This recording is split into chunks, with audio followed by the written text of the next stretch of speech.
नमस्कार। आज मैं आपके सामने डॉक्टर बालशौरी रेड्डी जी द्वारा लिखी गई भारत रत्न विश्वेश्वरैया प्रस्तुत करने जा रही हूँ। भारत रत्न विश्वेश्वरैया एक जीवनी है जो विश्वेश्वरैया के जीवन पर आधारित है। प्रस्तुत जीवनी में भारत रत्न सर एम विश्वेश्वरैया का जीवन, व्यक्तित्व तथा कार्यकुशलता का परिचय मिलता है। अनेकों कष्टों को झेलते हुए प्रतिभा, कठोर परिश्रम, दूरदर्शिता आदि गुणों से देश के नवनिर्माण में आपने महत्वपूर्ण योगदान दिया है। भारत रत्न से विभूषित विश्वेश्वरैया का जन्मदिन इंजीनियर्स डे के रूप में सारे देश में मनाया जाता है। देखिए, प्रस्तुत भारत रत्न विश्वेश्वरैया एक जीवनी है। जीवनी यानी वो भी एक गद्य का ही विधा है। किसी भी व्यक्ति के जीवन में घटी हुई घटनाओं को जन्म से लेकर मृत्यु तक, उनकी शिक्षा के बारे में, बचपन के बारे में, उनके साधना के बारे में, उनके जीवन में घटी हुई घटनाओं के बारे में जो एक लेख लिखा जाता है उसे क्या कहते हैं? जीवनी कहते हैं। प्रस्तुत भारत रत्न विश्वेश्वरैया भी तो एक जीवनी है। इसमें विश्वेश्वरैया के व्यक्तित्व, उसकी कार्यकुशलता, कार्यक्षमता का परिचय मिलता है।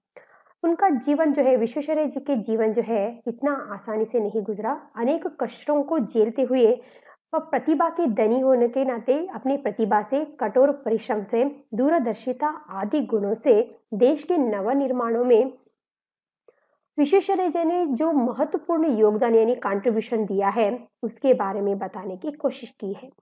तो उन्होंने भारत के जो उत्थान के लिए, अभिवृद्धि के लिए उन्होंने जो योगदान दिया है, महत्वपूर्ण योगदान जो कंट्रीब्यूशन दिया है, उससे स्वतंत्र भारत सरकार ने उसे भारत रत्न से विभूषित किया है, उसे सम्मानित किया है।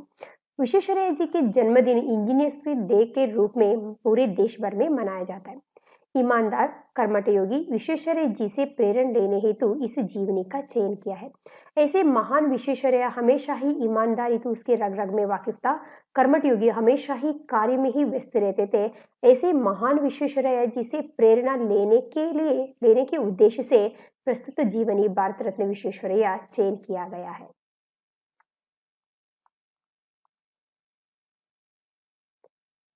भारत के उन थोड़े सपूतों में विश्वेश्वरैया का नाम लिया जा सकता है जिन लोगों ने भारत के उत्थान में योग दिया है।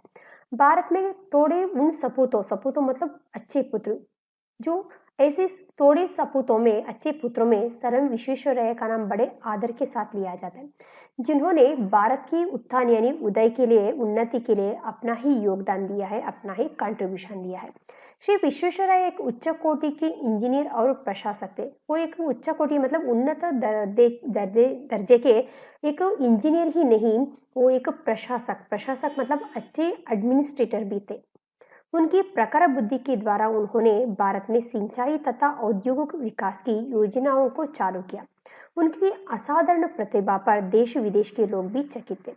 तो उनकी प्रखर बुद्धि मतलब शार्प नेचर की वजह से, उनकी प्रखर बुद्धि के द्वारा ही उन्होंने भारत में सिंचाई यानी इरिगेशन, सिंचाई के साथ साथ औद्योगिक यानी इंडस्ट्रियल विकास में भी तो उन्होंने कई सारी योजनाओं को चालू किया। उनके अंदर रहने वाले असाधारण प्रतिभा पर सिर्फ देश ही नहीं, विदेश के लोग भी तो बहुत ज्यादा चकित यानी आश्चर्यचकित थे। ऐसे महान विश्वेश्वरैया का जन्म मैसूर राज्य, अब कर्नाटक राज्य के कोलार जिले के अंतर्गत मुद्देनहल्ली नामक एक छोटे से गांव में 15 सितंबर सन 1861 को हुआ।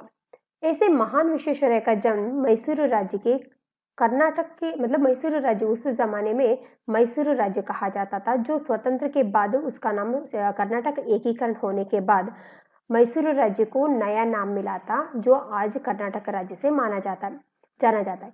तो ऐसे मैसूर राज्य के कोलार जिले के अंतर्गत मुद्देनहल्ली नामक एक छोटे से गांव में 15 सितंबर 1861 यानी 1861 सितंबर 15 को उनका जन्म हुआ।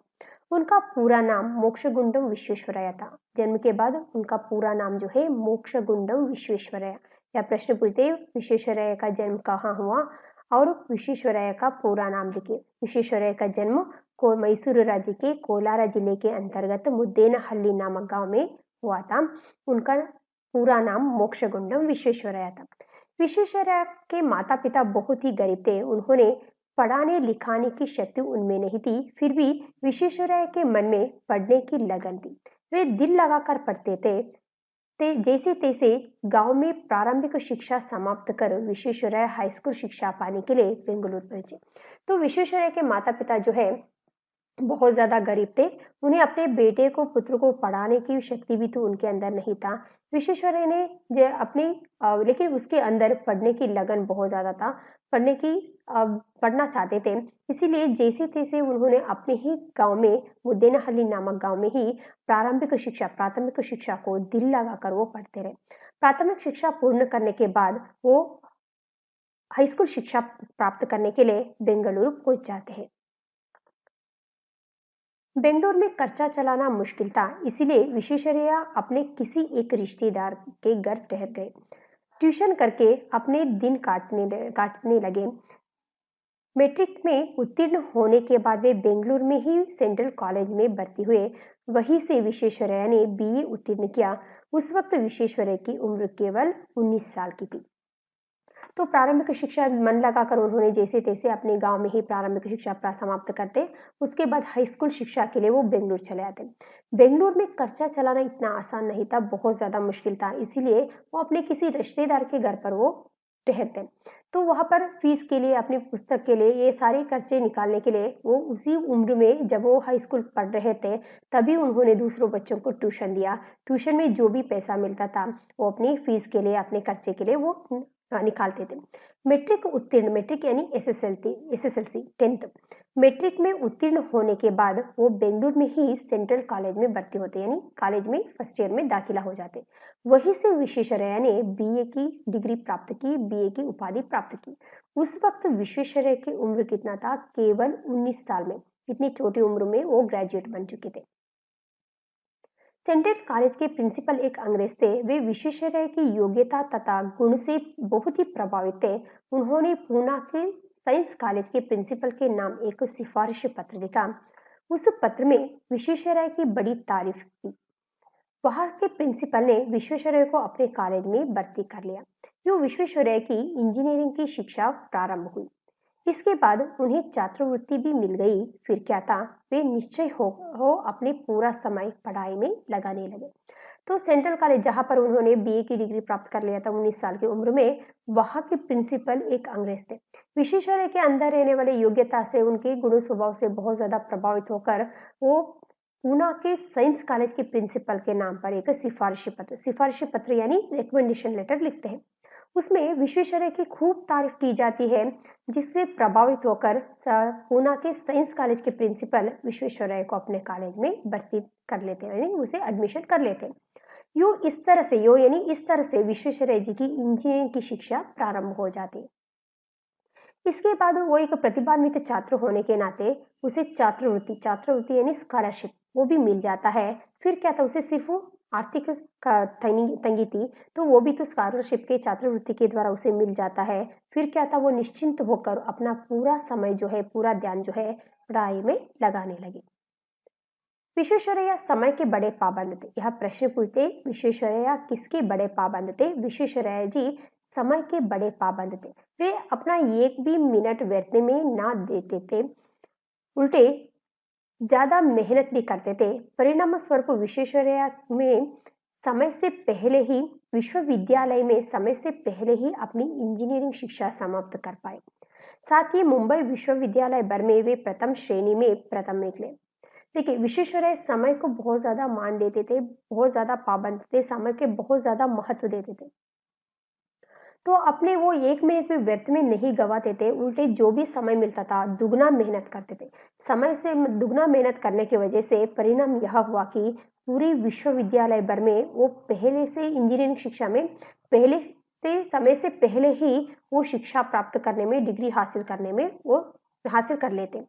तो साथ ही मुंबई विश्वविद्यालय भर में जो प्रथम श्रेणी से प्रथम निकलते। देखिए, विश्वेश्वरैया जी समय के बड़े पाबंद थे। वो एक मिनट भी व्यर्थ में नहीं गवाते थे, उल्टे जो भी समय था उससे दुगना मेहनत करते थे। दुगना मेहनत करने का परिणाम यह हुआ कि पूरे मुंबई विश्वविद्यालय में समय से पहले इंजीनियरिंग शिक्षा समाप्त करने में वो सफल हो जाते। साथ ही मुंबई विश्वविद्यालय भर में प्रथम श्रेणी में प्रथम आता, यानी पूरी यूनिवर्सिटी की टॉपर बन जाता है। उन दिनों में मुंबई सरकार का यह नियम था कि विश्वविद्यालय भर में जो भी छात्र प्रथम निकलता था उसे नौकरी दी जानी चाहिए। इस नियम के अनुसार श्री विश्वेश्वरैया अपनी 23 साल की उम्र में असिस्टेंट इंजीनियर के पद पर नियुक्त हुए। तो उन दिनों मुंबई सरकार का एक नियम यह था कि रूल्स यह था कि जो भी विश्वविद्यालय में जो प्रथम निकलते यानी यूनिवर्सिटी टॉपर होते हैं, ऐसे छात्रों को क्या करना चाहिए, मतलब सरकार के नियम के अनुसार उसे सरकारी नौकरी दी जानी चाहिए।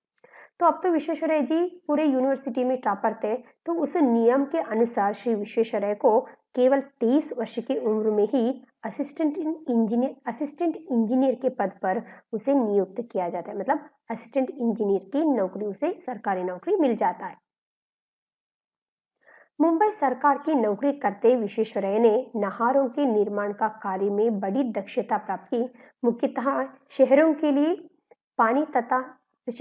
पानी तथा नालियों का प्रबंध करने में वे बहुत निपुण निकले।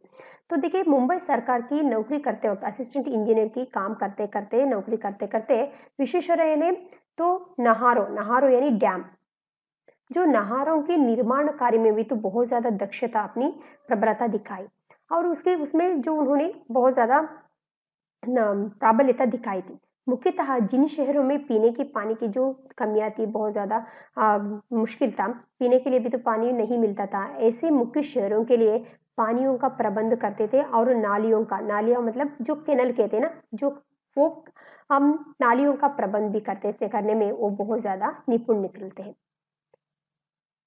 शहरों के लिए पीने के पानी का व्यवस्था करना आसान काम ना था। पानी को इकट्ठा करना तथा घरों तक पहुंचाने में असाधारण मेधा की जरूरत थी।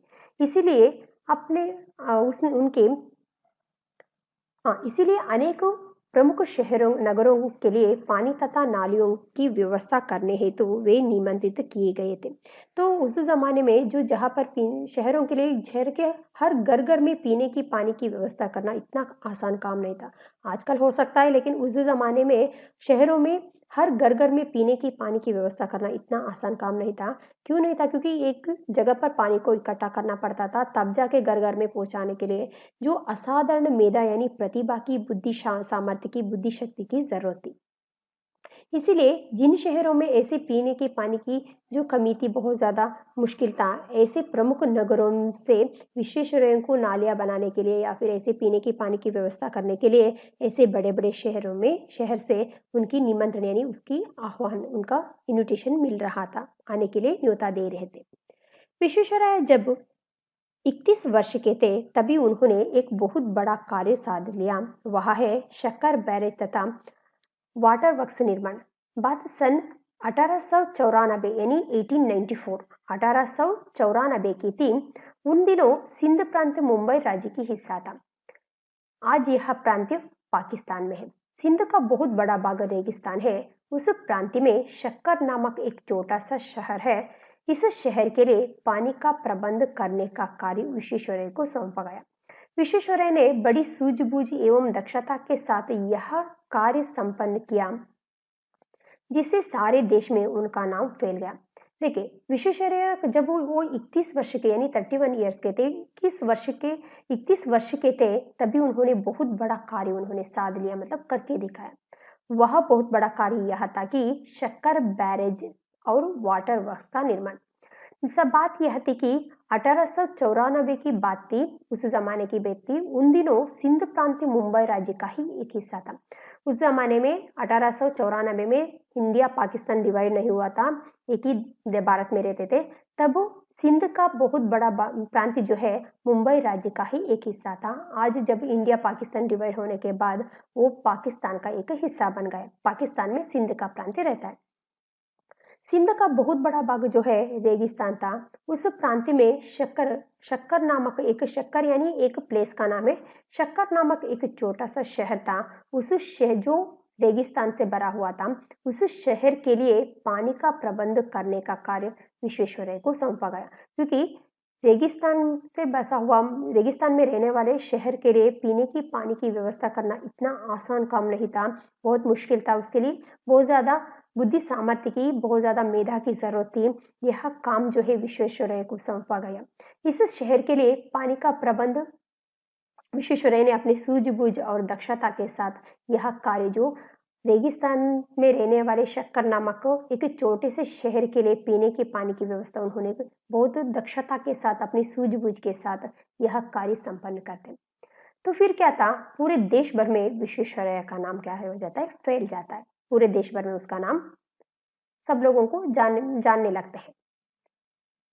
विश्वेश्वरैया ने अपने प्रत्येक कार्य में अपनी प्रखर बुद्धि का परिचय दिया। प्रखर बुद्धि मतलब शार्प नेचर, समझदारी, प्रखर बुद्धि का परिचय दिया। यही कारण है कि सन 1904 में मुंबई सरकार के प्रतिनिधि के हैसियत से शिमला इरिगेशन कॉन्फ्रेंस में उपस्थित हुए।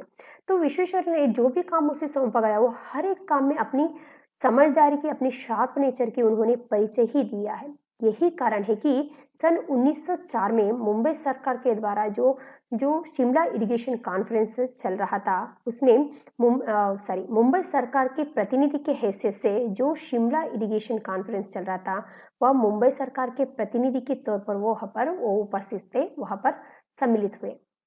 समझ में आ रहा है? देखिए, विश्वेश्वरैया ने अपने जो भी उसे काम सौंपा जाता है, वो अपनी शार्प नेचर से, अपने समझदारी से, अपने दक्षता से, बुद्धि शक्ति का ही उन्होंने परिचय दिया है। यही एक कारण है कि 1904 ईस्वी में मुंबई सरकार के प्रतिनिधि के हैसियत से उन्होंने शिमला इरिगेशन कॉन्फ्रेंस में वहां पर उपस्थित हुए। विश्वेश्वरैया की प्रतिभा के अनेक उदाहरण दिए जा सकते हैं। पूना के निकट खड़कवासला नामक एक बांध बनाया गया। इस बांध के लिए ऑटोमेटिक गेट, अपने आप खुलने व बंद होने वाले दरवाजे का डिजाइन आपने ही किया। देखिए, विश्वेश्वरैया की प्रतिभा का कई सारे उदाहरण आपको दे सकते हैं। ऐसे ही एक उदाहरण यह है कि पूना के निकट एक खड़कवासला एक डैम का नाम है। खड़कवासला नामक एक बांध बनाया गया, डैम बनाया गया। इस डैम में, इस बांध के लिए ऑटोमेटिक गेट, यानी अपने आप खुलने और अपने आप बंद होने वाला गेट का डिजाइन करते हैं। तो मतलब इतने क्यूसेक्स पानी डैम से बाहर निकलने के बाद, पहले क्या था, एक व्यक्ति को वहां पर ड्यूटी पर रहना था, इतना पानी निकलने के बाद गेट बंद करके उसे वापस आना था।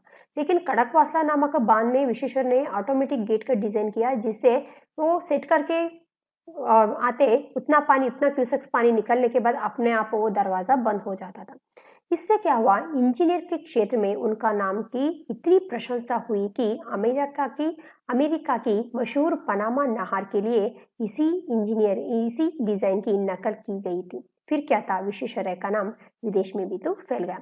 तो इस काम से, जो उन्होंने इतनी अपनी सूझबूझ से, दक्षता के से, उन्होंने अपनी समझदारी से, प्रखर बुद्धि से, जो खड़कवासला नामक डैम के लिए उन्होंने ऑटोमेटिक गेट की डिजाइन किया था, इस महत्वपूर्ण काम से विश्वेश्वरैया की नाम जो है इंजीनियर क्षेत्र में उनकी बहुत ज्यादा प्रशंसा हुई। और इतना ही नहीं, अमेरिका के मशहूर पनामा नामक एक कालवे, मतलब नहर नहर जो रहते ना, कैनल, पनामा नहर के लिए सेम, जो खड़कवासला में जो जिस तरह से ऑटोमेटिक गेट की जो डिजाइन किया था, वही सेम टू सेम नकल यानी कॉपी वहां पर भी किया गया था। फिर क्या था, विश्वेश्वरैया का नाम सिर्फ हमारे देश में ही नहीं, विदेश में भी तो फैल गया था। विश्वेश्वरैया ने जब मुंबई तथा सिंध के वाटर वर्क्स का प्रबंध करने में बड़ा नाम कमाया, तब 1906 में अदन से उन्हें बुलावा आया। तो विश्वेश्वरैया ने जब मुंबई तथा सिंध में जो वाटर वर्क्स शक्कर नामक जो छोटे से शहर, जो रेगिस्तान से भरा हुआ था, ऐसे छोटे से शहर के लिए पीने के पानी की व्यवस्था किया था, तो इससे इसे उन्होंने बहुत ज्यादा नाम कमाया था। तब 1906 में अदन एक प्लेस का नाम है, एक स्थल का नाम है, वहां से भी उसे पानी की व्यवस्था करने के लिए बुलावा आ जाता है। वहां पर भी उन्होंने शहर के लिए पानी का इंतजाम किया और नालियां भी बनाई। तो वो अदन नामक प्लेस पर वो चले जाते हैं, वहां पर भी शहर के लिए पीने की पानी का इंतजाम करते हैं और कृषकों के लिए नालियों का भी बंदोबस्त करते हैं। इस कार्य के साथ उसका बहुत बड़ा नाम हुआ। साथ ही वे देश की बहुत बड़ी इंजीनियरों में गिने जाने लगे। से बड़ी उस समय से बड़ी-बड़ी योजनाओं के लिए उसकी सलाह लेनी जरूरी समझा जाने लगा। इधर उनकी खूब पदोन्नति भी हुई। तो इस काम से जो उन्हें 1906 में अदन नामक प्लेस से उसे पानी की व्यवस्था करने के लिए शहर के पानी की इंतजाम करने के लिए बुलावा आ जाता है। वहां पर भी विश्वेश्वरैया जाकर शहर के लिए पानी का इंतजाम किया जाता है और नालियां भी बनाता है। इस कार्य के साथ विश्वेश्वरैया का नाम जो है, इंजीनियर, बड़े बड़े इंजीनियर जो देश में रहने वाले उस जमाने में बड़े बड़े जो इंजीनियर थे, उनके नामों में विश्वेश्वरैया का नाम भी तो शामिल हो जाता है। उस समय से मतलब उस जमाने में जो भी सरकार के तौर पर जो बड़े बड़ी योजनाओं को चालू किया जाता था, योजनाएं बनाई जाती थी, ऐसे बड़े बड़े योजनाओं के लिए विश्वेश्वरैया जी की सलाह लेना बहुत ज्यादा जरूरी समझा जाता था। और उसके साथ साथ उनकी खूब पदोन्नति यानी उसकी बहुत ज्यादा प्रमोशन भी होने लगा था। विश्वेश्वरैया की ख्याति तथा पदोन्नति देख कुछ इंजीनियर उनसे ईर्ष्या करने लगे थे। इसके दो कारण थे। एक तो विश्वेश्वरैया की उम्र उस वक्त केवल 47 की थी और दूसरी बात, वे अपने पुराने तथा सीनियर इंजीनियर के वेतना तथा पद की दृष्टि से भी आगे बढ़ गए थे। वे सुपरिटेंडेंट इंजीनियर पहले ही से थे तिस्परला, जिस पर भी हर बात में उनकी सलाह ली जाती थी। इस प्रकार अपने ही पेशे के लोगों में असंतोष देख विश्वेश्वरैया ने एक दिन अचानक नौकरी से इस्तीफा दे दिया। नियमानुसार उन्हें पेंशन मिल नहीं सकती थी, मगर उनकी विशिष्ट सेवाओं और योजनाओं को देखते हुए उन्हें पेंशन दी गई। तो विश्वेश्वरैया की क्योंकि ख्याति जो है सिर्फ देश के लोग नहीं, विदेश के लोग भी तो उसे बहुत ज्यादा प्रशंसा करते थे, बहुत ज्यादा मानते थे। देश विदेश में भी तो उसका नाम फैल गया था। इस तरह से विश्वेश्वरैया की ख्याति और उसकी पदोन्नति, उसकी प्रमोशन देखकर उसके साथ काम करने वाले सहोद्योगी जो है, उनके सबॉर्डिनेट जो है, उनसे ईर्ष्या करने लगे थे, उससे जेलसी फील कर रहे थे, बहुत ज्यादा ईर्ष्या व्यक्त करते थे। उसे ईर्ष्या व्यक्त करने की दो कारण थी। एक कारण यह था कि विश्वेश्वरैया की उस वक्त उम्र कितना था, केवल 47 वर्ष की थी। 47 मतलब 47 ईयर्स। 47 वर्ष की इतनी छोटी सी उम्र में ही उन्होंने देश विदेश में भी तो अपना नाम कमा लिया था और देश में रहने वाले बड़े बड़े इंजीनियरों के नाम से उनका नाम भी तो जुड़ गया था। और दूसरा बात यह था कि जो कई सालों से जो सीनियर इंजीनियर रहते हैं, जिन बहुत सालों से जो सर्विस में रहे, ऐसे सीनियर इंजीनियर के वेतना के तुलना में, वेतना की दृष्टि में विश्वेश्वरैया की जो वेतना जो है, सैलरी जो है, बहुत ज्यादा था। वे सुपरिटेंडेंट इंजीनियर पहले ही थे। सुपरिटेंडेंट इंजीनियर मतलब इंजीनियर के क्षेत्र में वो एक अल्टीमेट था। तो सुपरिटेंडेंट इंजीनियर थे, केवल 47 वर्ष की उम्र में वो उतनी बड़ी पोस्ट को वो ओहदे पर थे। तो उस पर भी हर बात पर जो भी सरकार की योजनाएं होती थी, उस पर विश्वेश्वरैया जी की सलाह लेना बहुत ज्यादा जरूरी समझा जाता था। इस तरह इसीलिए अपने ही साथ काम करने वाले जो सबॉर्डिनेट है, जो सहोद्योगी मित्र है, विश्वेश्वरैया को देखकर बहुत ज्यादा ईर्ष्या व्यक्त करते थे। इस प्रकार अपने ही पेशे में रहने वाले लोग जो ये विश्वेश्वरैया जी की जो उन्नति को देखकर वो असंतुष्ट थे। ये ऐसे माहौल में काम करना विश्वेश्वरैया जी अपनी शान के विरुद्ध समझते और एक दिन अचानक आकर अपनी सुपरिटेंडेंट इंजीनियर के पद पर वो इस्तीफा दे देते।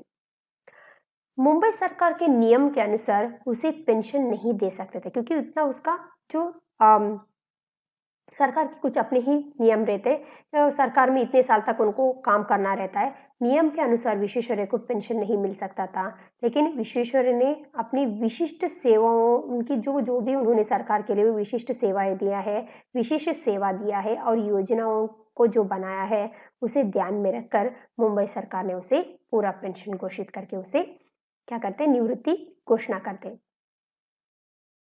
नौकरी से निवृत्त हो पेंशन पाने के बाद विश्वेश्वरैया हैदराबाद राज्य के इंजीनियर सलाहकार नियुक्त हुए। उन दिनों हैदराबाद रियासत पर निजाम नवाब का शासन था। नवाब दुनिया के सबसे बड़े अमीर माने जाते थे, परंतु हैदराबाद नवाब के सामने एक मुसीबत आ खड़ी थी। वह थी मूसी नदी में बाढ़। नौकरी से निवृत्त होने के बाद जब विश्वेश्वरैया जी पेंशन पा रहे थे, तब वो हैदराबाद राज्य आ जाते हैं। हैदराबाद राज्य में आने के बाद वहां पर इंजीनियर के सलाहकार के रूप में वो वहां पर काम करना शुरू करते हैं, वहां पर नियुक्त हो जाते हैं। उन दिनों हैदराबाद रियासत पर निजाम नवाब का शासन चल रहा था। निजाम नवाब जो है दुनिया के सबसे बड़े अमीर माने जाते थे। ऐसे बड़े अमीर माने जाने वाले नवाब के सामने भी तो एक मुसीबत थी। वो मुसीबत है मूसी नदी में भयंकर बाढ़। यानी ऐसे बड़े नवाब होने के बावजूद भी, दुनिया के सबसे बड़े अमीर होने के बावजूद भी, उनके सामने भी तो एक मुसीबत आ खड़ी थी, मुसीबत आई थी। वो मुसीबत यह थी कि मूसी नदी, मूसी एक नदी का नाम है। हर वर्षा के मौसम में या बारिश के मौसम में उसमें भयंकर बाढ़ आ जाती थी। हर हर वर्ष मूसी में भयंकर बाढ़ आती थी। इस वजह से खूब तबाही होती थी। उस बाढ़ का पानी हैदराबाद नगर में घुस आता था, जिससे सारा कामकाज बंद हो जाते थे। विश्वेश्वरैया ने मूसी नदी पर काबू पाने की योजना बनाई, बांध भी बनवाया। साथ ही हैदराबाद नगर के लिए पानी तथा नालियों का भी बड़ा अच्छा इंतजाम किया। हैदराबाद नगर को सुंदर बनाने की योजना बनाई। नगर के बीच बागे आम नाम से मशहूर एक सुंदर पब्लिक गार्डन आप ही की योजना का फल है। यह सुंदर नगर आज आंध्र प्रदेश की राजधानी है। तो पूरी दुनिया में बहुत ज्यादा अमीर माने जाने वाले निजाम नवाब के सामने भी तो एक मुसीबत आ खड़ी थी। वह मुसीबत थी कि हर बारिश के मौसम में तो भयंकर वर्षा के होने के कारण मूसी नदी में भयंकर बाढ़ आ जाता था। तो इस वजह से खूब तबाही मच जाती थी। सारे जो मूसी नदी की पानी जो है हैदराबाद नगर के अंदर घुस जाता था। तो इससे सारा काम काज जो है बंद हो जाता था। और इसीलिए ऐसे का महत्वपूर्ण पानी को रोकने के लिए विश्वेश्वरैया को मूसी नदी में काबू पाने के लिए उसे बुलाया जाता है। विश्वेश्वरैया हैदराबाद नगर में मूसी नदी पर काबू पाने की कई सारी योजनाओं बनाई और बांध भी बनाया, यानी डैम भी बनाया। साथ ही हैदराबाद नगर को पीने की पानी की व्यवस्था की और कृषकों के लिए नालियों का भी अच्छी तरह से इंतजाम कर दिया। और हैदराबाद नगर को सुंदर बनाने के लिए कई सारी योजनाओं को उन्होंने चालू किया। नगर के बीच बागे आम नामक एक मशहूर पब्लिक गार्डन बनाया। उन्हीं की एक योजना का सुंदर फल माना जाता है। उनके द्वारा ही वो निर्मित है। आज सुंदर नगर जहाँ पर जो बागे आम नामक जो मशहूर पब्लिक गार्डन जो स्थित है, वो आंध्र प्रदेश की राजधानी पर है। देखिए, पहले आंध्र प्रदेश एक था, अब तेलंगाना और हैदराबाद इस तरह से डिवाइड हुआ है, आंध्र प्रदेश डिवाइड हुआ है। जो बागे आम नामक एक मशहूर पब्लिक गार्डन विश्वेश्वरैया ने जो अपनी योजना का जो सुंदर फल है, वो आंध्र प्रदेश की राजधानी सुंदर नगर में जो राजधानी है वहां पर स्थित है। दक्षिण की रियासतों में हैदराबाद के बाद मैसूर का नंबर आता है। मैसूर के राजा उस समय कृष्णराजा ओडेयर थे। वे एक कुशल शासक ही नहीं अपिंतु दयालु हृदय के भी थे। वे अपनी प्रजा को हमेशा सुखी देखना चाहते थे। इसके लिए वे नई नई योजनाएं कार्यान्वित करना चाहते थे। अपने इन उद्देश्य की पूर्ति के हेतु मैसूर का महाराजा ने विश्वेश्वरैया को मैसूर आने का निमंत्रण दिया। तो दक्षिण में देखिए, दक्षिण में कौन कौन से राज्य आते हैं? केरला, आंध्र प्रदेश, कर्नाटका और आंध्र प्रदेश, महाराष्ट्र, कर्नाटका और केरला, 5 राज्य आते हैं। तो अब दक्षिण के रियासतों में हैदराबाद के बाद मैसूर का नंबर आ जाता है। हैदराबाद के बाद वो मैसूर का नंबर आ जाता है। मैसूर में उस समय मैसूर का राजा जो है कृष्णराजा ओडेयर थे। एक कुशल शासक ही नहीं, वो अच्छे एडमिनिस्ट्रेटर ही नहीं, उसके अपिंतु यानी उसके अलावा दयालु हृदय के इंसान भी थे। वे अपने प्रजा को, अपने लोगों को कुशल जीवन यापन का मतलब खुशहाली से देखना चाहते थे, खुश देखना चाहते थे, सुखी देखना चाहते थे। इसके लिए उनकी प्रजा के हित के लिए उन्होंने कई नई नई योजनाओं को चालू किया। इस नई नई योजना तो उन्होंने चालू किया, उसके पूर्ण करने के उद्देश्य से विश्वेश्वरैया को मैसूर आने के लिए उन्होंने निमंत्रण भेज दिया। विश्वेश्वरैया भी मैसूर राज्य के निवासी थे। उन्हें भी अपनी मातृभूमि की सेवा करने में आनंद का अनुभव हुआ। वे मैसूर के चीफ इंजीनियर के पद पर नियुक्त हुए। इस पद पर उन्होंने 3 वर्ष तक कार्य किया। विश्वेश्वरैया भी तो एक मैसूर राज्य के निवासी थे। उन्हें भी तो अपनी मातृभूमि की सेवा करने का जो मौका मिला, उससे बहुत ज्यादा वो खुश हो जाते हैं, आनंदित हो जाते हैं। वे मैसूर राज्य आ जाते हैं। मैसूर राज्य में उसे चीफ इंजीनियर के पद पर नियुक्त कर दिया जाता है। इस पद पर, चीफ इंजीनियर के पद पर, वो उस पोस्ट पर 3 वर्ष तक काम करते रहे। विश्वेश्वरैया की कार्यकुशलता एवं शासन पटुता पर महाराजा मुग्ध हुए। उन्होंने 3 साल बाद विश्वेश्वरैया को अपने दीवान नियुक्त किया। इस पद पर वे 6 साल तक कार्य करते रहे। इन 9 वर्षों की अवधि में विश्वेश्वरैया ने अपनी योजनाओं पर अमल करके मैसूर राज्य का नक्शा ही बदल डाला। तो चीफ इंजीनियर के पद पर काम करते वक्त जो विश्वेश्वरैया की जो कार्यकुशलता मतलब काम करने की जो तरीका है, काम करने की जो उसके अंदर जो क्षमता है और शासनपटुता मतलब एडमिनिस्ट्रेशन जो शासन करने की उनकी तरीके से महाराजा जो कृष्णराज ओडेर जो है बहुत ज्यादा प्रभावित हो जाते, मंत्र मुग्ध हो जाते। तो उसके बाद चीफ इंजीनियर के पद पर उन्होंने 3 साल काम कर दिया। उसके बाद अपने ही दीवान मंत्रिमंडल में उन्होंने दीवान के पद पर उसे नियुक्त कर दिया।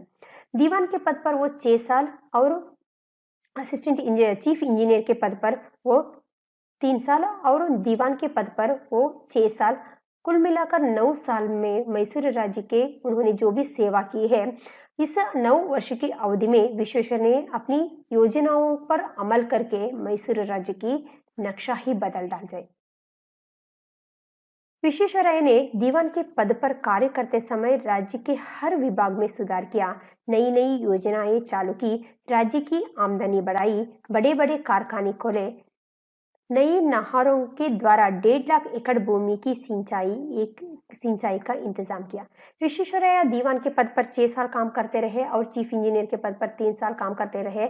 इन 9 साल की अवधि में विश्वेश्वरैया ने मैसूर राज्य के विकास के लिए कई सारी नई नई योजनाओं को चालू किया, उस पर अमल करके मैसूर राज्य की नक्शा ही बदल डालते। विश्वेश्वरैया जब दीवान के पद पर काम कर रहे थे, उस समय राज्य के हर विभाग में, सिर्फ एक डिवीजन में नहीं, हर विभाग में सुधार लाने की कोशिश की और नई नई योजनाओं को उन्होंने चालू किया। और इससे क्या हुआ, हर विभाग में सुधार होते रहे और नई नई योजनाओं को चालू किया। इससे मैसूर राज्य की आमदनी बहुत ज्यादा बढ़ जाते और बड़े बड़े कारखाने भी खोले जाते, नई नई नहरों के द्वारा, नहर मतलब कैनल के द्वारा 1.5 लाख एकड़ भूमि की एट ए टाइम 1.5 लाख भूमि की जो सिंचाई करने के लिए, इरिगेशन करने के लिए पानी की प्रबंध किया जाता है। मैसूर राज्य के शिवन समुद्र जलप्रपात पर बिजली पैदा करने का कारखाना उन्हीं की देख रेख में खोला गया। विश्वेश्वरैया ने औद्योगिक दृष्टि से मैसूर राज्य के स्वरूप को बदलने का सफल प्रयास किया। उन दिनों में भी विश्वेश्वरैया ने यह अनुभव किया कि किसी प्रदेश की प्रगति व समृद्धि उस प्रदेश की सिंचाई की व्यवस्था तथा औद्योगिक उन्नति पर निर्भर होता है। यही कारण है कि उन्होंने मैसूर राज्य में चंदन का तेल, सीमेंट, साबुन, इस्पात तथा कागज के कारखाने खोले। भद्रावती में स्थापित इस्पात का कारखाना उन्हीं के पर्यवेक्षण में निर्मित हुआ है। देखिए, मैसूर राज्य में शिवन समुद्र शिमशा नाम से जो बहुत ज्यादा प्रसिद्ध जलप्रपात है, तो शिवन समुद्र पर विश्वेश्वरैया ने बिजली पैदा करने का कारखाना उन्होंने ही खोला है। उन्हीं की एक क्या है, उनकी देखरेख में ही वो बिजली पैदा करने की जो कारखाना जो है शिवन समुद्र में खोला गया है। विश्वेश्वरैया ने औद्योगिक दृष्टि से यानी इंडस्ट्रियल डेवलपमेंट के उनकी दृष्टि से मैसूर राज्य के स्वरूप को बदलने में सफल प्रयत्न किया। इंडस्ट्रियल डेवलपमेंट की उस ओर में उनका ध्यान बहुत ज्यादा, उनकी सोच जो है बहुत ज्यादा अच्छा था। इसीलिए मैसूर राज्य में कई सारे कारखानों को उन्होंने औद्योगिक जो इंडस्ट्रियल डेवलपमेंट भी किया। इस प्रयत्न में उन्होंने सफल प्रयत्न किया, मतलब इस और उनकी दृष्टि ऐसा था कि विश्वेश्वरैया ने औद्योगिक दृष्टि से मैसूर राज्य के स्वरूप को बदलने में सफल प्रयास किया। उसी जमाने में, उन दिनों में ही विश्वेश्वरैया जी अच्छी तरह से जानते थे, वो अनुभव भी कर चुके थे कि किसी भी प्रदेश की समृद्धि या उनकी प्रगति के लिए उस राज्य में सिंचाई यानी इरिगेशन और औद्योगिक यानी क्या है इंडस्ट्रियल डेवलपमेंट, इरिगेशन और इंडस्ट्रियल डेवलपमेंट के द्वारा ही उन पर ही निर्भर है। उसी उम्र में, उसी जमाने में, उसी वक्त, उन दिनों ही विश्वेश्वरैया जी के अनुभव में आ गया था कि किसी भी प्रदेश की, किसी भी प्रांत की, किसी भी प्रदेश की प्रगति होने के लिए या उसकी समृद्धि होने के लिए उस प्रदेश में रहने वाले सिंचाई और औद्योगिक उन्नति पर ही निर्भर है। एग्रीकल्चर और इंडस्ट्रियल डेवलपमेंट पर ही किसी भी राज्य की, किसी भी प्रदेश की डेवलपमेंट डिपेंडेंट है। इस तरह से वो उसी उम्र में अच्छी तरह से जानते थे। यही कारण है कि उन्होंने मैसूर राज्य में ही चंदन का तेल, सैंडलवुड ऑयल, सीमेंट, साबुन यानी सोप, इस्पात यानी स्टील, कागज के कारखाने उन्होंने ही सिर्फ मैसूर राज्य में कई इतने सारे उन्होंने कारखाने खोले और भद्रावती में स्थापित इस्पात का कारखाना, इस्पात मतलब स्टील, उनकी ही पर्यवेक्षण में, उनकी ही निगरानी में ही खोला गया है। भद्रावती में सरएम विश्वेश्वरैया क्या है इंडस्ट्रियल है, वो उन्हीं की पर्यवेक्षण में, उनके ही देखरेख में खोला गया है, उनकी ही निगरानी में खोली गई है। मैसूर राज्य के विकास में विश्वेश्वरैया के प्रमुख कार्य 3 कहे जा सकते हैं। उनमें प्रमुख है कावेरी का बांध। यह बांध कृष्णराज सागर नाम से मशहूर है। इस बांध के निर्माण से जहां औद्योगिक के लिए बिजली प्राप्त हुई, वहीं पर सिंचाई के लिए पानी भी मिला। तो विश्वेश्वरैया जी मैसूर राज्य के विकास में कई सारे काम किया है, उसमें 3 प्रमुख माना जाता है। उसमें सबसे पहला जो है कावेरी नदी पर उन्होंने जो बांध बनाया, जो डैम खड़ा किया, वह बांध जो है कृष्णराज सागर नाम से मशहूर है, बहुत ज्यादा फेमस हुआ है। इस बांध के निर्माण में, इस बांध जो डैम निर्माण होने के बाद औद्योगिक के लिए जो बिजली चाहिए वो हम खुद ही उसे कारखाने के द्वारा हम लोग उत्पन्न करते थे, और उसके साथ साथ सिंचाई के लिए, जो इरिगेशन के लिए, जो भी कृषकों के लिए जो पानी चाहिए, वो उसी कृष्णराज सागर से ही मिलता था। मैसूर राज्य के विकास में कृष्णराज सागर का प्रमुख स्थान है, क्योंकि भारत में यह बांध अपने ढंग का पहला था। इसका पूरा श्रेय श्री विश्वेश्वरैया को प्राप्त है। इस बांध को देखने के लिए दूर दूर से लोग आते हैं और इसकी बनाने वाले की तारीफ करते तकते नाते। तो इससे क्या हुआ कि जो कृष्णराज सागर डैम की निर्माण होने के बाद जो हमारी सिंचाई के लिए जो भी पानी चाहिए वो उन मिलता था, और इतना ही नहीं, जो इंडस्ट्रियल के लिए, जो औद्योगिक के लिए बिजली प्राप्त भी तो हम खुद स्वयं करते थे। मैसूर राज्य के विकास में कृष्णराज सागर जो डैम है, जो बांध है, प्रमुख भूमिका अदा करता है, क्योंकि भारत में यह बांध जो है, ये डैम जो है, अपने ही एक ढंग के, मतलब अपने ही एक अलग ढंग के एक डैम था। उसका पूरा श्रेय जो है श्री विश्वेश्वरैया को, जो कृष्णराज सागर बांध बनाने का पूरा कंट्रीब्यूशन जो है विश्वेश्वरैया को ही प्राप्त होता है। यह बांध को देखने के लिए, ये डैम को देखने के लिए दूर दूर से लोग आते हैं। जो भी आते हैं विश्वेश्वरैया की तारीफ करते करते वो तक नहीं जाते, इतनी तारीफ वहां पर विश्वेश्वरैया की जाती है। मैसूर को वास्तव में इंद्रपुरी बनाने का श्रेय विश्वेश्वरैया जी को प्राप्त है। नगर को सुंदर बनाने की दिशा में वृंदावन उद्यान उन्हीं की योजना का सुंदर परिणाम है। वह नंदनवन माना जाता है। भारत के सुंदर उद्यानों में से यह एक है। मैसूर को वास्तव में इंद्रपुरी मतलब इंद्र, भगवान इंद्र जो है, इंद्रलोक बनाने में विश्वेश्वरैया ने कोई कमी नहीं किया। उसका पूरा कंट्रीब्यूशन जो है, श्रेय जो है, विश्वेश्वरैया जी को प्राप्त होता है। और इतना ही नहीं, मैसूर नगर को सुंदर बनाने की दिशा में उन्होंने वृंदावन, KRS जो कहते हैं ना, वृंदावन उन्हीं की योजना का सुंदर परिणाम है। उनकी योजना से ही वो उभर कर आया है। वो वृंदावन उद्यानवन जो है, नंदनवन नाम से जाना जाता है। और भारत में रहने वाले बड़े बड़े जो उद्यान है, उनमें ये वृंदावन भी तो एक माना जाता है। दीवान के पद पर काम करते श्री विश्वेश्वरैया ने मैसूर की शासन व्यवस्था में भी कई सुधार किए। पंचायत की व्यवस्था की, गांव और शहरों में जनता के द्वारा प्रतिनिधि चुने गए, जो वहां से सुधार कार्य में सरकार को सलाह देने लगे। इस प्रकार जनता और सरकार के बीच सहयोग की भावना बढ़ी। फलतः राज्य का अच्छा विकास हुआ। विश्वेश्वरैया ने मैसूर राज्य के लिए अपना एक बैंक भी बनाया। इस प्रकार राज्य के आर्थिक विकास में उनकी देन अद्भुत है।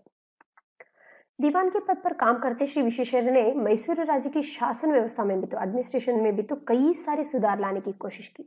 पंचायतों की व्यवस्था की, जो पट्टन पंचायत, तालुक पंचायत, जिला पंचायत जो है, उन्हीं की एक क्या है, एक सुंदर परिणाम माना जाता है। पंचायतों की व्यवस्था भी किया।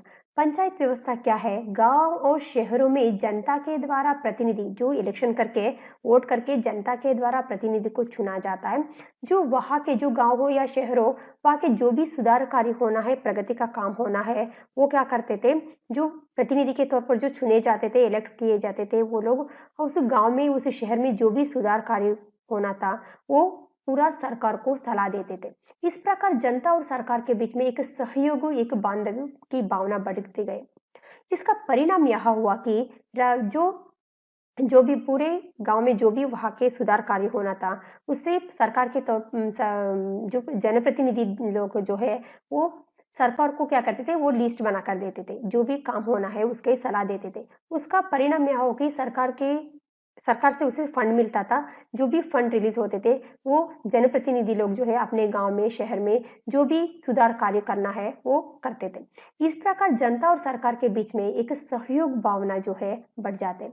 परिणाम यह हुआ कि राज्य की अच्छी तरह से हर विभाग में विकास होना शुरू हो गया। विकास तो हो रहा था, लोगों को कमाना तो आ रहा था, लेकिन उन लोगों को बचाव कर बचत करना भी तो आना चाहिए। इसीलिए विश्वेश्वरैया ने मैसूर राज्य के लिए अपना एक बैंक भी बनाया। इस प्रकार राज्य की आर्थिक विकास में उनकी देन बहुत ज्यादा अद्भुत है, क्योंकि लोगों को कमाना तो आ रहा था लेकिन बचत करना नहीं आ रहा था।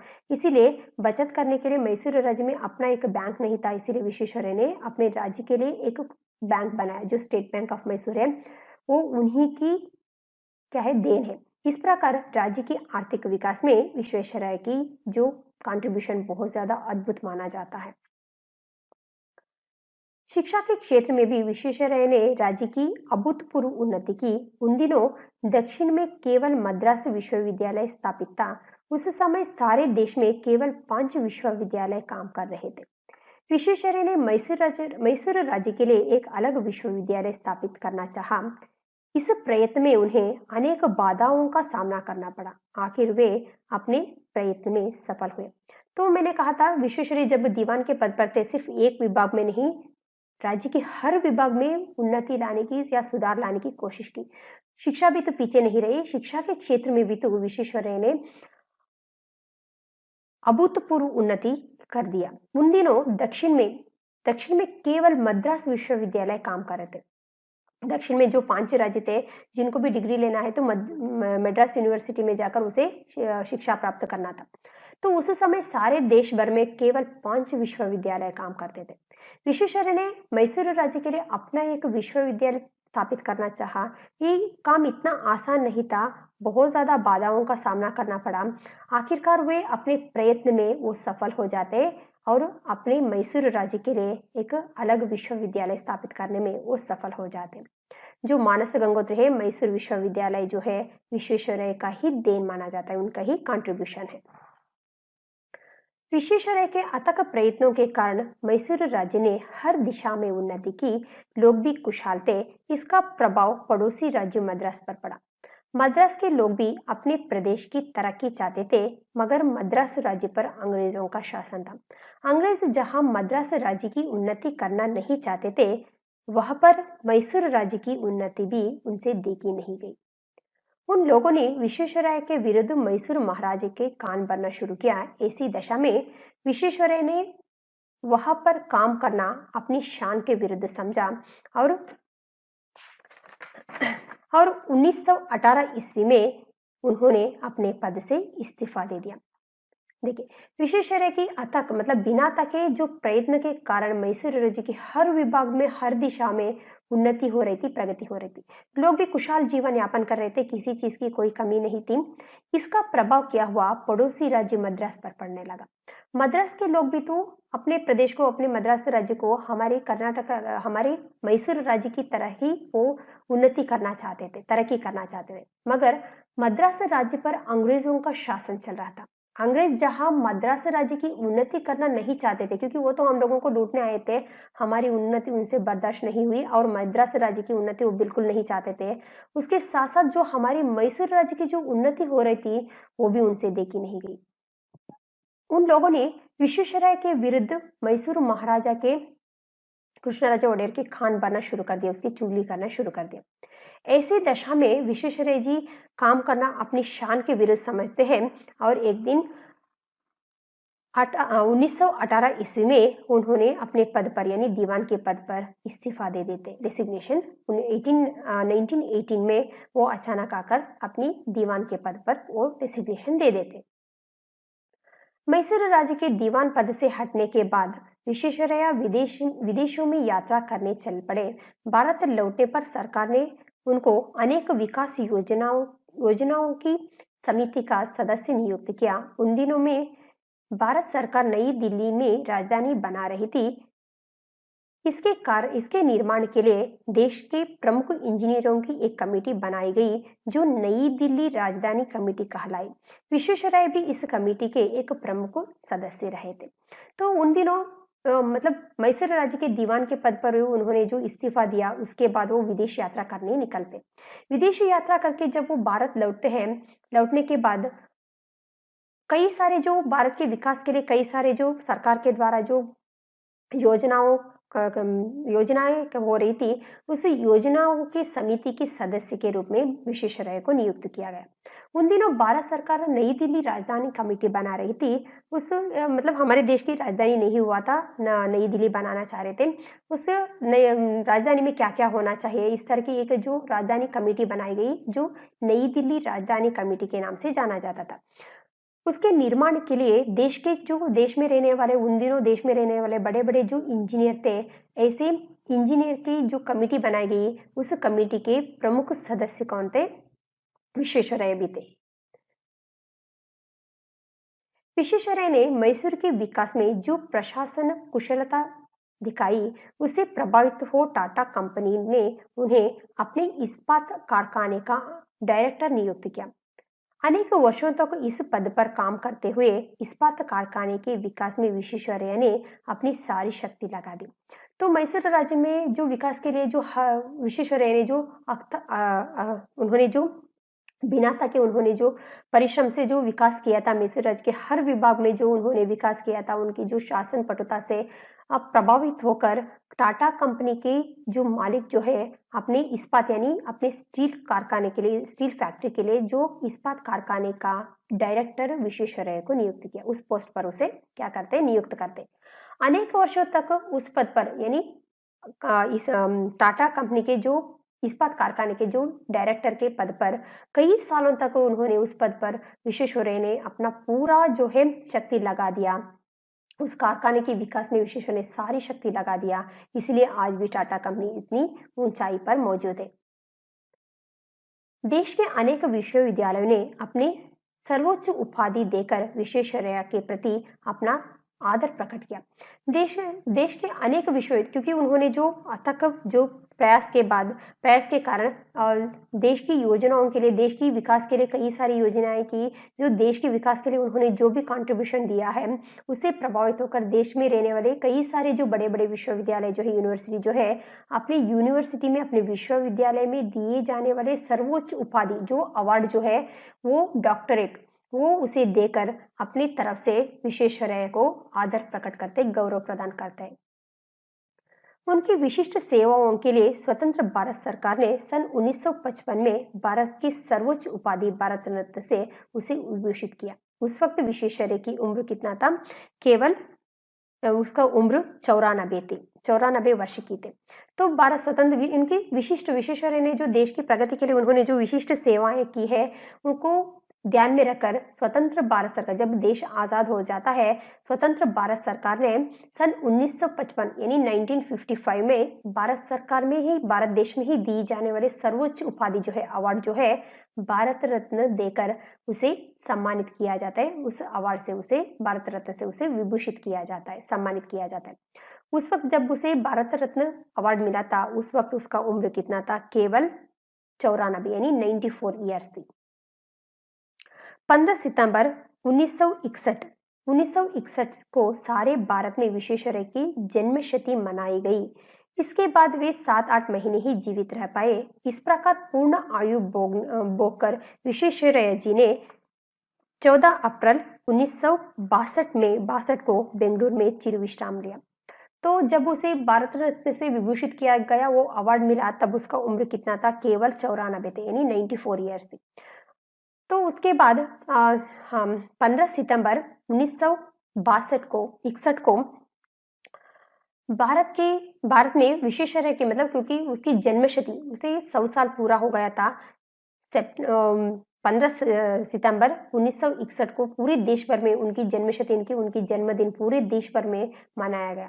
तो जब वो 100 साल पूरा हो गया था, इसीलिए उनकी 100 साल की जो जन्म दिन है, वो पूरे देश भर में मनाए गए। उसके बाद 7-8 महीने ही वो जीवित रहे। इस प्रकार पूर्ण आयुष्य यानी 100 साल जीने के बाद पूर्ण आयु भोग कर विश्वेश्वरैया जी ने 14 अप्रैल 1962 को बेंगलुरु में अपने ही घर में उनका अंत्य हो जाता है, मतलब उनका निधन हो जाता है। वो पूर्ण विराम मतलब उसका जीवन अंत्य हो जाता है। श्री विश्वेश्वरैया एक कर्मयोगी थे। उन्होंने जीवन पर्यंत विश्राम नहीं किया। उनकी दीर्घायु का कारण पूछने पर उन्होंने यही बताया था कि वे समय पर अपने सभी काम करते हैं। वे व्यायाम करते थे, अपने समय का सदुपयोग करते थे, वे सदा मेहनत करते थे, दूसरों से भी यही आशा रखते हैं। उनका विश्वास था कि भारत में आलसियों की संख्या अधिक है, इसीलिए हमारा देश भी अमेरिका, जापान जैसी तरक्की नहीं कर पा रहा है।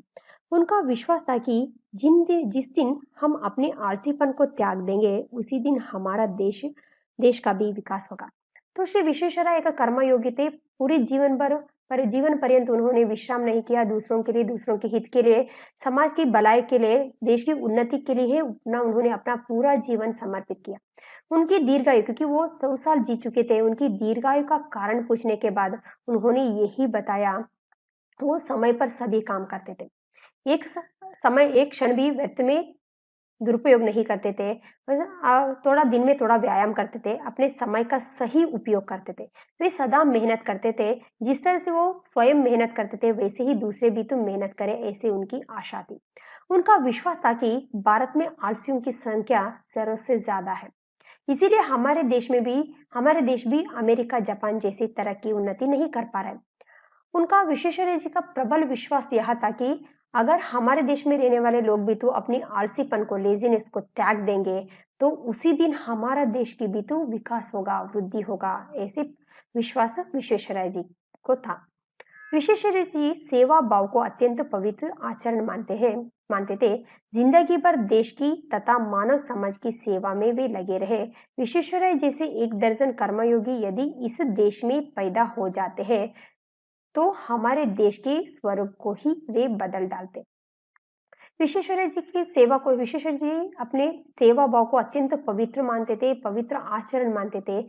जिंदगी भर देश के लिए, समाज के लिए, मानव समाज के हित के लिए, देश के विकास के लिए उन्होंने अपने पूरा जीवन जो है नियुक्त किया, और मानव समाज की सेवा में ही वो अपना पूरा जीवन मतलब लगे रहे। विश्वेश्वरैया जैसे 1 दर्जन कर्मयोगी अगर पैदा हो जाते हैं, तो हमारे देश के स्वरूप को ही बदलने में वो सफल हो जाते हैं। विश्वेश्वरैया जी सेवा को ही पवित्र आचरण मानते थे। जिंदगी भर वो देश के हित के लिए, मानव विकास के हित के लिए उन्होंने अपना पूरा जीवन समर्पित किया। अगर विश्वेश्वरैया जी जैसे 1 दर्जन यानी 12 लोग अगर ऐसे कर्मयोगी, हमेशा ही देश के लिए, दूसरों के हित के लिए जो काम करने वाले इंसान 1 दर्जन यानी 12 लोग वापस से जीवित हो जाते हैं, जन्म लेते हैं इस धरती पर भारत देश में, तो हमारे देश के स्वरूप को देश के स्वरूप को ही बदल डालते हैं, इसमें कोई शंका नहीं है। श्री विश्वेश्वरैया का चरित्र आदर्शपूर्ण था। वे विनयशील तथा सदु प्रवृत्ति की पुरुष थे। ईमानदारी तो उसके चरित्र का अटूट अंग ही थी। असाधारण प्रतिभा रखते हुए भी उन्होंने कभी गर्व का अनुभव नहीं किया। वे सदा देश के विकास के ही सपने देखते रहे। अपने जीवन काल में उन्होंने कई सपने साकार होते देखा। अपने श्रम एवं स्वावलंबन द्वारा कोई भी व्यक्ति हमारे समाज में ऊपर उठ सकता है, इसका जबरदस्त प्रमाण डॉक्टर विश्वेश्वरैया की जीवन है। तो देखिए, विश्वेश्वरैया जी जो है उसका चरित्र हमेशा ही आदर्श है। उनका जीवन ही हम लोगों के लिए एक रोल मॉडल है। वे इतने देश विदेश जान पहचान होने के बावजूद भी, सारे लोग प्रशंसा करने के बावजूद भी, वो इतनी सदु प्रवृत्ति के थे, विनयता सदु प्रवृत्ति की इंसान थे। ईमानदारी तो उसके चरित्र का ही एक अटूट अंग बन गया था, उसके रग रग में वाकिफ थे। असाधारण प्रतिभा के धनी होने के बावजूद भी गर्व यानी अहंकार जो है, घमंड जो है, वो बिल्कुल भी गर्व का अनुभव नहीं करते थे। घमंड तो उसके अंदर बिल्कुल भी नहीं था। वे सदा देश के लिए, देश के विकास के लिए सपने देखते रहे। सपना तो हर कोई भी कहीं पर भी बैठकर देख सकता है, लेकिन जो विश्वेश्वरैया जी ने जो भी देश के विकास के लिए सपना देखा, उन्होंने अपने जीवित काल में उन्होंने पूरा करके दिखाया। अपने श्रम से, परिश्रम से और स्वावलंबन से कोई भी व्यक्ति किसी भी समाज से, किसी भी माध्यम से, मतलब किसी भी वर्ग से क्यों ना हो जाए, वो समाज में ऊपर उठ सकता है, अपना नाम-सम्मान प्राप्त कर सकता है। इसके लिए ज़बरदस्त उदाहरण है, कौन है? डॉक्टर विश्वेश्वरैया जी की जीवन है। आज हमारे बीच डॉक्टर विश्वेश्वरैया नहीं है, फिर भी उनके द्वारा निर्मित बांध तथा कल का कल कारखाने उनके स्मारक बने हुए हैं। उनकी अनुपम बुद्धि कुशलता का स्मरण दिलाते हुए ऐसे महान विश्वेश्वरैया पर सारे देश भारत को गर्व है।